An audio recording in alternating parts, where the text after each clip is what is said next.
안녕하십니까. 2021년도 임상심리사 1급 필기 기출문제풀이 들어가도록 하겠습니다. 이번 시간에는 제1과목 심리연구방법론에 대한 문제입니다. 여러분들이 연구방법론에 대해서 좀 어려워하는 부분도 없지 않아 있을 건데, 이번 2021년도 문제는 몇 문제를 제외하고는 좀 수월하게 출제되었다라고 총평을 해볼 수 있겠습니다.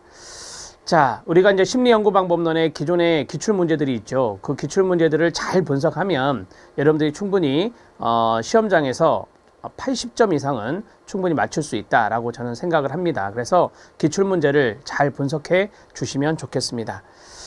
자, 1번 문제부터 들어가도록 하겠습니다. 실력 따지기에 있는 내용이나 심학습에 있는 내용들은 기본적인 것들만 좀 터치해드리고 넘어가도록 하겠습니다. 그리고 제가 이거는 외워주십시오라고 한다면 말씀드리면 반드시 외워주시고요. 자, 공식처럼 외우시면 됩니다. 1번은 연구 가설이 갖춰야 될 기준과 가장 거리가 먼 것은입니다. 일종의 가설의 특징, 특성에 대한 문제가 되겠다. 자, 우리가 이제 가설을 조작적 정의로 써야 된다라고 해요. 조작적 정의화를 해야 된다라고 합니다. 이 조작적 정의의 대표적인 개념 중에 하나가 이겁니다. 검증 가능하게 하는 정의다. 가설이 검증할 수 없으면 가설을 어떻게 검증하고 또 그것을 결론을 내겠습니까? 그래서 검증 가능해야 된다라고 하는 거고요. 자, 이 검증 가능하게 하는 것을 우리가 수량화다 이렇게 말을 하거든요. 수량화다 이렇게 말해요. 자, 뭐 예를 들어서 천재는 우울할 것이다. 이건 검증할 수가 없습니다. 지능 지수가 높은 사람은 우울증 지수가 높을 것이다. 그건 검증할 수 있습니다. 그래서 이런 식으로 검증 가능하게 수량화해서 가설을 설정해야 되고요. 단순성을 배제해야 된다라고 했는데 틀렸습니다. 우리가 보통 가설은요, 좀 이렇게 간단 명료해야 된다라는 말을 해요. 간단하게 우리가 명료해야 된다라고 하는 것은 명확해야 된다라고 하는 거죠. 너무 추상적으로 하면 안 된다라고 하는 겁니다. 자, 명확해야 함.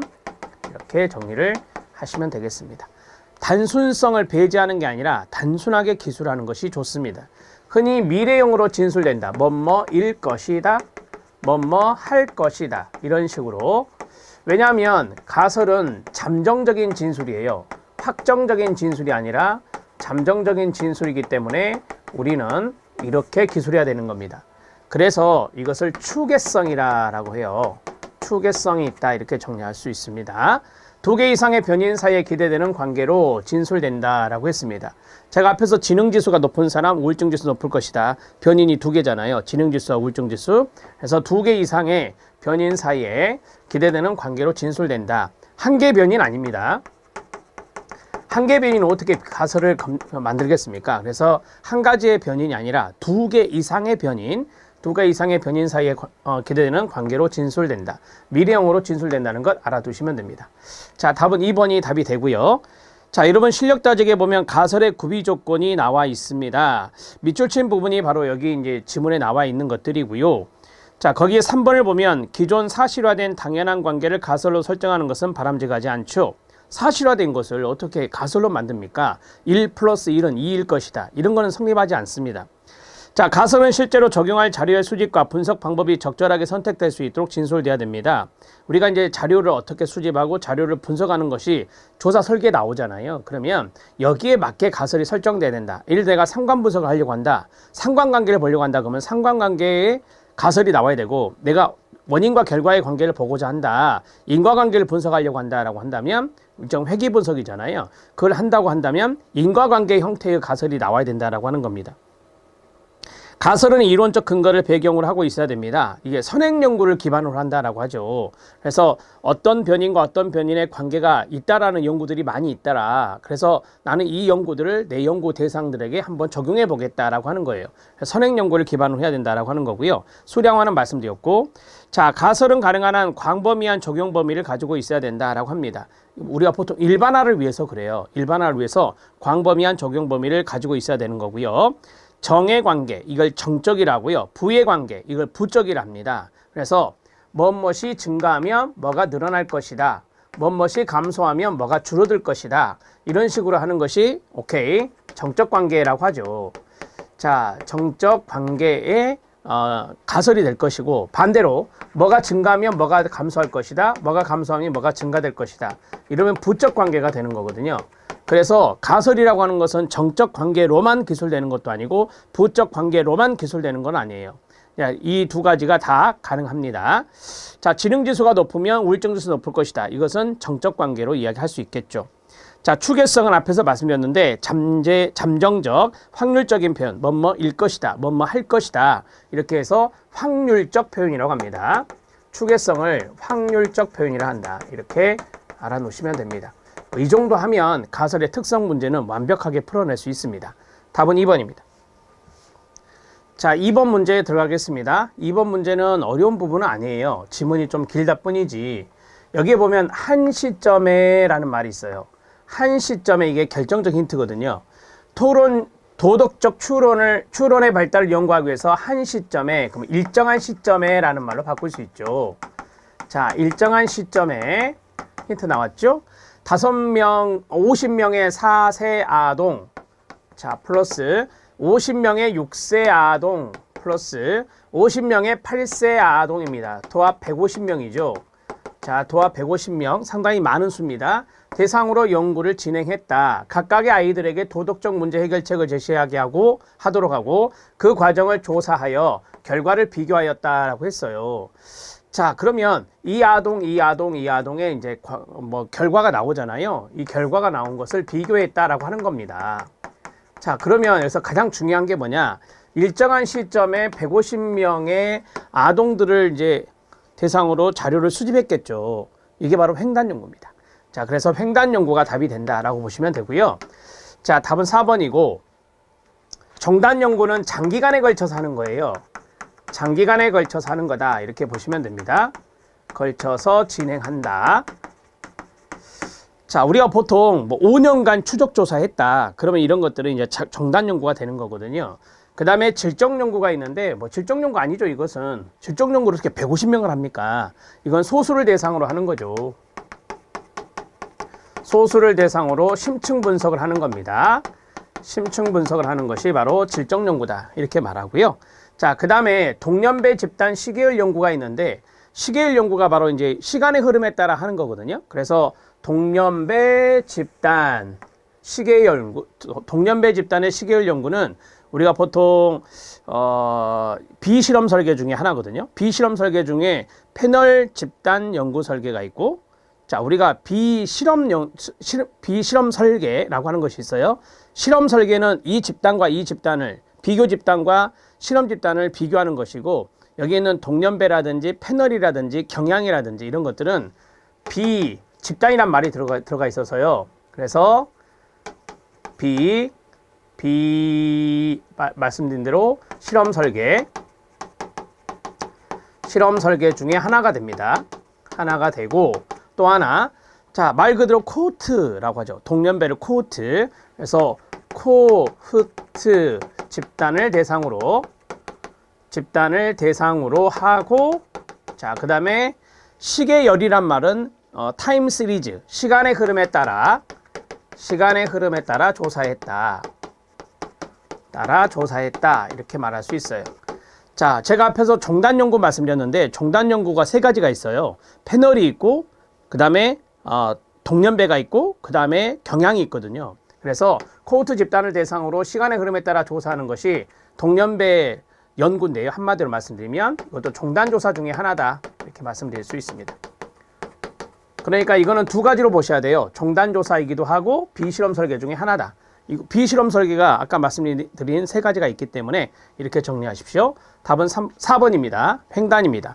횡단이 바로 일정한 시점에 다수를 대상으로 조사하는 겁니다. 되게 표본 조사를 하죠. 이렇게 많은 대상으로 해서.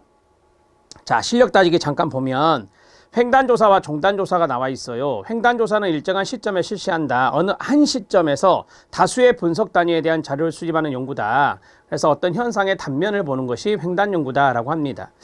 자, 그리고 간단하고 비용은 2번 안 보셔도 되니까. 간단하고 비용은 절감될 수 있지만 단점으로는 어떤 현상의 진행 과정이나 변화 측정은 불가능하다. 왜? 일정 시점에 다수를 대상으로 하는 거니까 변화의 과정을 알 수는 없어요. 변화의 과정을 알 수 있는 것은 종단 연구죠. 자, 종단조사는 장기간 그 자리에 동그라미 장기간에 걸쳐 실시하는 거다. 동일한 분석 단위의 연구조사를 반복하는 것으로 반복의 동그라미 장기간에 보고 리피트하는 거죠. 자, 여러 현상의 진행 과정이나 변화를 측정해서 분석하는 동태적인 성격을 갖는 방법이다. 자, 변화 과정을 알 수 있는 것이 종단 연구겠죠. 그리고 이제 이런 역동성 측면 알 수 있기 때문에 동태적이다 그래요. 자, 반대로 횡단조사는 정태적이다 이런 말을 쓰고요. 자, 사례는 동년배 아까 말씀드렸고 경향, 그 다음에 패널 이런 것들이 있다 이렇게 말씀을 드렸어요. 자, 우리가 이제 패널 연구가 조금 중요할 수 있는데요. 패널 연구는 자, 예를 들어서 제가 3년간 대상자를 조사했잖아요. 그러면 3년간 대상자를 바꾸지 않습니다. 연구 대상을. 그래서 동일한 대상을 동일한 주제로 보는 게 패널이고요. 대상자가 바뀌어지는 게 동년배 조사와 경향 조사가 됩니다. 단점으로는 이제 오랜 기간 동안 해야 되기 때문에 설계가 복잡하고요. 비용과 시간이 많이 드는 것이 종단 조사다 이렇게 말할 수 있겠습니다. 자, 2번의 답은 4번입니다. 자, 3번 문제 들어가겠습니다. 3번 문제는 어려운 문제는 아닌데요. 자, 우울증을 측정하기 위해서 새로 개발한 검사가 기존의 별표. 자, 기존의 우울증 검사. 앞에도 우울이고 뒤에도 우울이네요. 자, 검사와 상관이 높은 것으로 나타났다라고 했습니다. 이 검사는 어떤 종류의 타당도가 높은 것인가? 두 가지로 생각해 볼 수 있습니다. 자, 제가 기존의 우울증 검사하고 봤더니 상관이 높았어요. 그러면 기존의 것과 비교하는 것을 공인된 거다라고 해서 공인 타당도라고 하거든요. 자, 공인 타당도가 높다라고 말할 수 있고, 그 다음에 두 번째로는 뭐냐면 같은 개념을 봤죠. 앞에도 우울, 뒤에도 우울이잖아요. 같은 개념을 봤기 때문에 상관관계가 높을 수 있다라고 하는 것이에요. 그래서 수렴 타당도도 여기에 들어갈 수 있어요. 수렴 타당도도 높을 수 있습니다. 자, 수렴 타당도는 같은 개념을 봤다라고 하는 거고요. 같은 개념을 봤다라고 하는 거고, 공인 타당도는 기존에 공인된 것과 비교를 했기 때문에 우리가 공인 타당도가 높다라고 말할 수 있어요. 자, 이렇게 두 가지로 생각해 볼 수 있는데 앞면 타당도, 수렴 타당도, 내용 타당도, 변별 타당도 답은 여기에서 수렴이 있네요. 그래서 수렴 타당도로 정리하셔도 됩니다. 자, 앞면 타당도와 내용 타당도의 내용에서 앞면 타당도는 수검자를 대상으로 타당도를 분석하는 것이고요. 그 다음에 여기는 전문가를 대상으로 전문가의 판단을 받는 거죠. 전문가의 판단을 받는 거다 이렇게 생각하시면 돼요. 두 가지가 동의어가 아닙니다. 두 가지가 동의어가 아니다라고 보시면 되고요. 자, 변별 타당도는 다른 개념이죠. 다른 개념을 측정했다. 그러면 상관성이 낮아야 되겠죠. 당연히. 다른 개념이니까. 상관성이 낮을 때 변별 타당도가 높다라고 하는 겁니다. 자, 이렇게 정리해 나가시면 됩니다. 자, 변별성이 있었잖아요. 상관성이 낮다는 것은 변별성이 있기 때문에 변별 타당도가 높다라고 하는 겁니다. 제가 지능이라고 하는 것과 감성이라고 하는 것을 측정했습니다. 그럼 이거 결과가 달라야죠. 지능과 감성은 개념이 다르니까. 이게 변별이 된 거죠. 그래서 변별 타당도가 높다라고 말하는 겁니다. 자, 3번의 답은 2번입니다. 여기 공인 타당도도 될 수 있다는 것 알아두시면 좋습니다. 답은 2번입니다. 자, 4번 문제 들어갑니다. 3번 문제 해설은 제가 말씀드린 거 이해하시면 되고요. 자, 4번 문제는 별표를 쳐주시기 바랍니다. 4번 문제는 별표를 쳐주시고 통계적 추론에서 추정에 대한 겁니다. 추정에 대한 설명으로 틀린 것은입니다. 자, 여기에서 이제 여러분들이 하나 외워야 할 게 있는데 그게 3번에 있습니다. 3번 별표 쳐놓으시고요.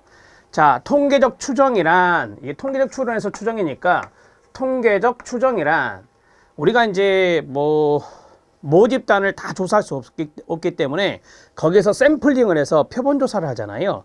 표본조사에서 나온 값이 있어요. 여기 보면 표본에서 얻은 통계량이 있습니다. 이것을 이용해서 모집단의 모수를 추정하는 것이다 라고 했어요. 네, 맞습니다. 쉽게 말씀드리면 표본에서 얻은 통계량 이런 걸 가지고 우리가 모집단의 모수 또는 모치수, 모수치라고 하는데 그걸 추정하는 것이 바로 통계적 추정이다라고 하는 겁니다. 힌트 드리면 통계량을 가지고 모수를 추정했기 때문에 우리가 이것을 통계적 추정이다 이렇게 말하는 거고요. 자, 맞고. 자, 그 다음에 두 번째 기술통계학도 엄밀히 말하면 이라고 했어요. 우리가 보통 기술통계에서 많이 쓰는 게 뭐냐면 평균, 표준편차, 분산 외도, 첨도. 자, 이런 것이 바로 기술통계학에서 우리가 활용할 수 있는 거예요. 그러면 이런 것도 엄밀히 말하면 추리통계적 요소를 가지고 있다고 할 수 있다라고 했는데, 이 추리통계라고 하는 것은 앞에서 제가 말씀드렸던 추정을 말하는 겁니다. 추정. 어떠한 것을 추정하는 것을 우리가 추리통계라고 말하기 때문에, 추리통계는 어떤 가설이 있잖아요. 그러면 그 가설을 설정해서 가설을 검증하는, 우리 원래는 표준어가 검정입니다. 검정.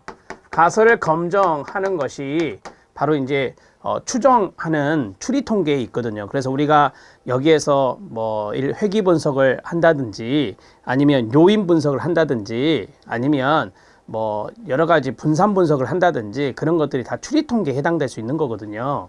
그런데 거기에 내용들을 보면, 뭐 예를 들어서 세 집단이 있다. 그러면 세 집단이 있으면 우리가 분산 분석을, 아노바 분석을 하잖아요. 세 집단에 뭘 보죠? 평균 비교를 봐요. 그래서 여기 있는 평균값을 보거든요. 그래서 이런 것을 통해서 분산 분석에서 세 집단의 차이가 있느냐 없느냐 그걸 보는 거예요. 이게 이제 분산 분석 같은 경우는 추리통계에 들어갈 수 있거든요. 그래서 엄밀히 말하면 추리통계 요소를 가지고 있다고 봐야죠. 맞습니다. 여기 있는 외도와 첨도 있잖아요. 외도와 첨도 같은 경우는 정규 분포성을 보는 거거든요. 그림을 통해서. 그래서 이런 것들도 우리가 상당히 중요해요. 뭐 예를 들어서 분산 분석에서 조건 중에 하나가 뭐냐면 정규성이 있어야 된다라고 하는 거예요. 이 정규성이 있어야 된다는 게 아주 중요한 조건 중에 하나거든요. 뭐 독립성이 있어야 된다, 정규성이 있어야 된다, 등분산성이 있어야 된다. 이게 가장 중요한 세 가지 조건이거든요. 근데 이 세 가지 조건 중에 우리가 이게 정규 분포이 아니야. 그거는 외도 첨도를 보면서 알 수 있어요. 그래서 이것도 맞고. 자, 여기서 제가 3번에 체크를 했는데, 자, 보세요. 이 통계량이 있어요. 통계량. 그 다음에 여기 보면 이 측정 값이 있거든요. 측정 값이 있어요. 자, 그러면 앞에는 량이고 뒤에는 값이잖아요. 이게 다르거든요. 그래서 모수를 추정하기 위한 통계량이 있어요. 이것을 추정치라 하느냐, 추정치라고 하고, 표본조사의 결과로 오른 추정치의 측정값을 추정량이라고 하느냐. 그러면 봐보세요. 이게 안 맞잖아요. 량이라고 했는데 추정치가 나왔고, 이게 측정값이라고 했는데 추정량이 나왔잖아요. 이게 이제 여러분들이 센스예요. 그래서 통계량이 나오잖아요. 통계량이 나오면 추정량이 되는 거고요. 그 다음에 측정값이 나오잖아요. 측정값. 이걸 우리가 값어치라고 하잖아요. 치. 그래서 이건 추정치라고 합니다. 이렇게 정리할 수 있습니다.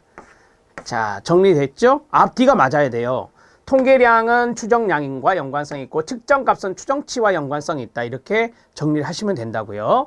자, 모수를 추정하기 위한 통계량은 추정치가 아니라 추정량이고, 그 다음에 표본조사의 결과를 얻은 추정치의 측정값을 추정량이 아니라 추정치라고 한다. 이렇게 정리하면 돼요. 자, 어렵게 생각하지 마시고, 자, 이거는 일종의 단어를 보면서 우리가 이해할 수 있는 거구나. 그래서 제가 앞에서 말씀드렸잖아요. 1번에서 모수를 추정하는 것이 표본에서 얻은 통계량을 이용해서 추정한다 그랬잖아요. 그럼 이 통계량을 뭐라 하느냐? 모수를 추정하기 위한 통계량을 뭐라 하느냐? 추정량이라 한다. 자, 그리고 표본조사 결과를 얻은 추정치, 통계치가 있어요. 그러니까 예를 들어서 제가 표본조사 했는데 그 값이 딱 나왔어요. 그럼 이거는 추정치가 되는 거예요. 이렇게 해서 정리하시면 돼요. 자, 이해되셨죠? 오케이. 자, 이걸 정리하면 돼요, 이걸. 이것 때문에 제가 이제 3번이 중요하다라고 했고, 기술통계학은 그 자신이 모수가 되는 것이고, 추리통계학은 그 자신이 모수가 되기 어려운 표본에서 이 모수를 추정하는 거다. 제가 앞에서 말씀드렸잖아요. 추리통계가 추정하는 거라고 말씀드렸잖아요. 그래서 추정하는 것은 추리통계에서 하는 것이고, 자, 기술통계학은 그 자신이 모수가 되는 거다라고 했는데, 뭐 예를 들어서 뭐 성별이 몇 명이다, 성별의 남자가 몇 명이다, 여자가 몇 명이다, 이게 빈도잖아요. 빈도. 이런 빈도가 기술통계에 들어가는 거거든요. 빈도가.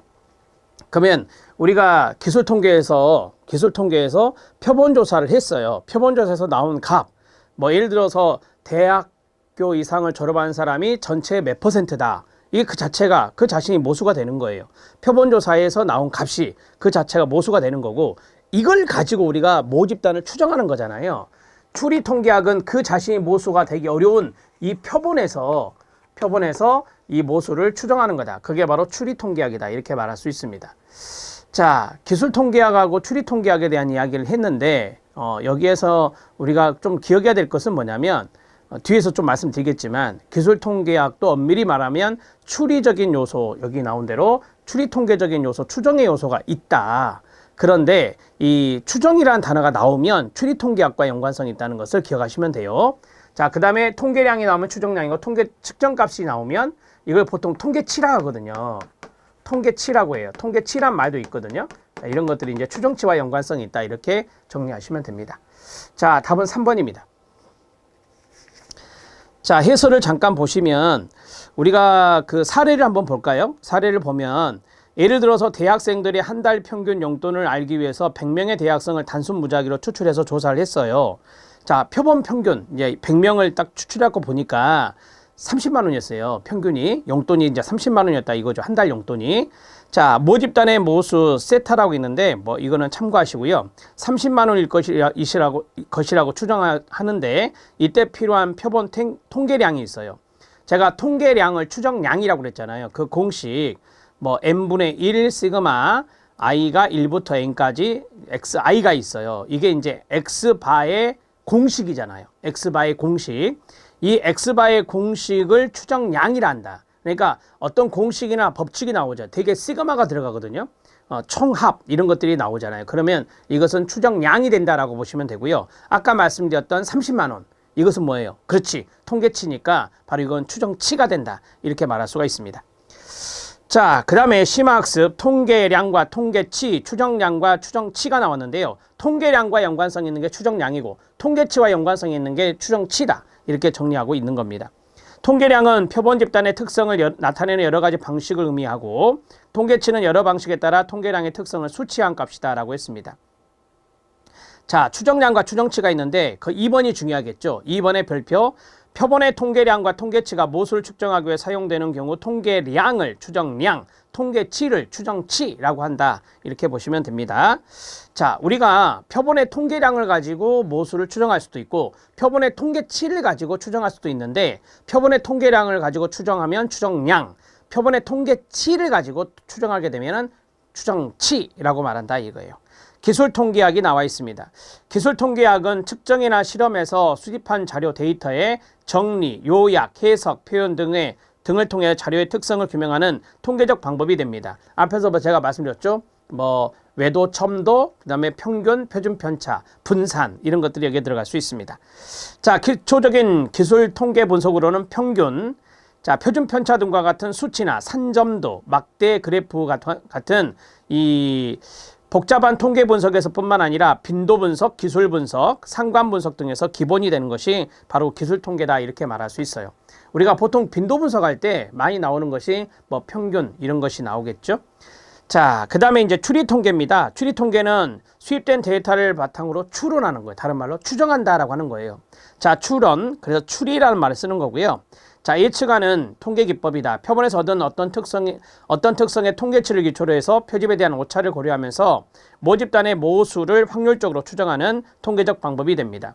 여기 오차를 고려하면서라고 나왔잖아요. 그렇죠. 우리가 통계할 때 에러, 오차가 있는데 그 오차를 고려하면서 추정하는 것은 바로 추리 통계다. 이렇게 말하면 돼요. 기술 통계는 오차가 없잖아요. 그냥 그대로 나오는 거예요. 그래서 아까 네 번째 그 자신이 모수가 된다라고 했잖아요. 자, 여기는 오차를 고려하지 않습니다. 오차를 고려하지 않고 여기 있는 추리 통계학은 오차를 고려한다라고 하는 거죠. 오차를 고려한다. 이렇게 정리하시면 돼요. 그래서 기술 통계학은 그 자체가 자신이 모수가 되는 거고, 여기서 오차를 고려하기 때문에 자신이 표본에서 이제 표본도 오류가 있잖아요. 10,000명에서 1,000명을 뽑으면 표본 오차가 존재하잖아요. 그러니까 그걸 고려하면서 추정하는 게 추리 통계다 이 말입니다. 자, 그 다음에 기술 통계는 주어진 집단을 기술 요약하는 데 관심이 있을 뿐 이 집단에서 얻은 결과를 가지고 다른 어떤 집단의 특성을 추정하는 데는 관심이 없어. 이게 원칙인데 엄밀히 말하면 추리 통계적인 요소도 있다고 제가 아까 말씀을 드렸죠. 추리 통계는 표본의 자료를 토대로 가설을 검증하거나 앞으로의 사상을 확률적으로 예측하는 것이 바로 추리 통계다. 이렇게 생각하시면 됩니다. 자, 기술 통계와 추리 통계의 근본적인 차이점은 연구 결과의 일반화에 있습니다. 연구 결과를 일반화하려면 일반화시킬 수 있는 모 집단이 있어야 될 것이고 추리 통계에서는 표집 방법이 고려됩니다. 예를 들어서 자, 추리 통계에서 우리가 오차가 너무 커요. 그럼 이건 일반화가 어려울 거 아닙니까? 그래서 표집 방법을 고려해서 대표성 있는 표본을 잘 추출해야 돼요. 그래야 추리 통계가 잘 이루어질 수 있다라고 하는 것을 이야기하고 있습니다. 아래 있는 그림은 참고하셔도 되고요. 자, 5번 문제 들어가도록 하겠습니다. 이 문제 체킹해 놓으셔야 됩니다.